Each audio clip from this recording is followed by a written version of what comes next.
Hayyee hordoftoota daawwattoota chaanaalii Abdii Rabbii akkam jirtan jirra. Chaanaaliin Abdii Rabbii waa'ee barnoota koompiyuutararraa maal beekuu qabna kan jedhu fi appilikeeshinoota koompiyuutara keenya irra jiran akkamitti akka fayyadamnu kan barsiisu waan ta'eef itti dhiyaadhaa irraa baradhaa isiniin jenna.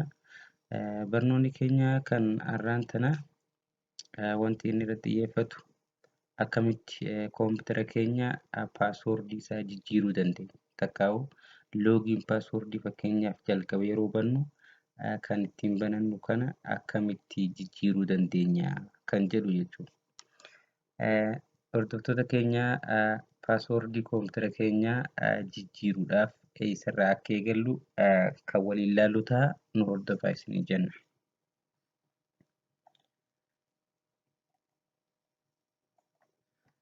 Jalqaba irratti paaswoordii koompiyuutara keenyaa jijjiiruudhaaf kan jalqaba seennu control panel kan jedhu appilikeeshinii fakkeenyaaf difooltiidhaan koompiyuutara keenya deeskitoop irratti argamu control panel kan jedhamu kana seennaa jechuu isa kana seennaa fakkeenyaaf control panel kan jedhu isa kana right click goonee takkaa'u isa kana open jennee banna jechuudha. Okay, asirratti click goona. Okay. Erga banee koompiyuutara keenya fakkeenyaaf control paneliin isa kanaa jechuudha. As keessatti fakkeenyaaf system security, network, internet, hardware, sound, program maalmaaf hajuu ni argama. Isa kana keessaa fakkeenyaaf kan nuti barbaadnu user account kan jedhu kana.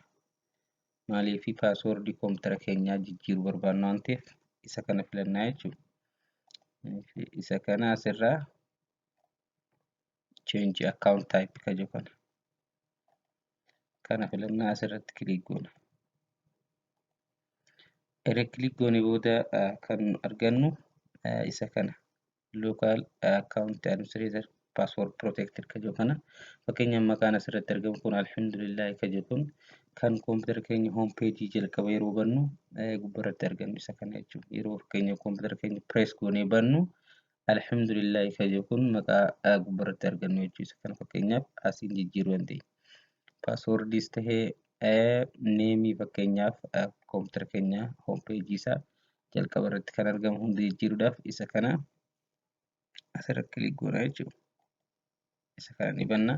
Ergasii maal arganna make change to alhamdulillah account jedha. Maqaa fakkeenyaaf koompiyuutara keenyaa kana keessa waan jiru change account name, change password, change the account type kan jedhu kan hunda kan barbaadne jijjiiruu dandeenya. Ammaaf kan jijjiiruu barbaadne paaswoordiidha waan ta'eef asirra duunee maal goona paaswoordii kan filannaa jechuudha. Paaswoordii kan jedhu. Paaswoordii kan jedhu kanarratti click goona. Erga click goone booda isa kana nuuf fidaa jechuudha. Current password, new password, confirm new password kan jedhu. Asirratti kan nuti galchinu current password kan jedhu paaswoordii keenya kan yeroo jalqabaa amma fayyadamaa jirru kan osoo jijjiiramin dura fayyadamaa jiru kan ammaa kana galchinaa jechuudha. Isa kana galchinaa. New password kan jedhu kun immoo paaswoordii haaraa ammaan tana fakkeenya itti jijjiirrachuu barbaannu san galchina jechuudha. Lammaffaarrattis paaswoordii haaraa kana deebisnee galchina.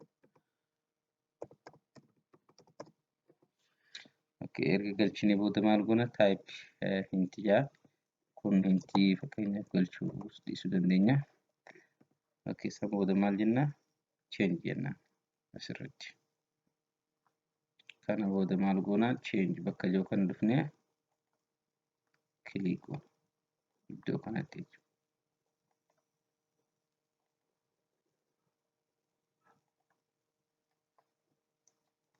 Okay. Amma paaswoordii keenya jijjiirree xumurree jirra jechuudha.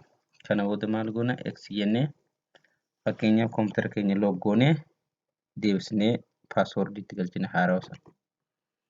Okay, koompiyuutara keenya log ta'ee jira. Paaswoordii isaa neemiin hin jijjiiramne paaswoordiidha jennee waan ta'eef paaswoordii isaa jijjiirree paaswoordii haaraa itti galchaa jirra amma.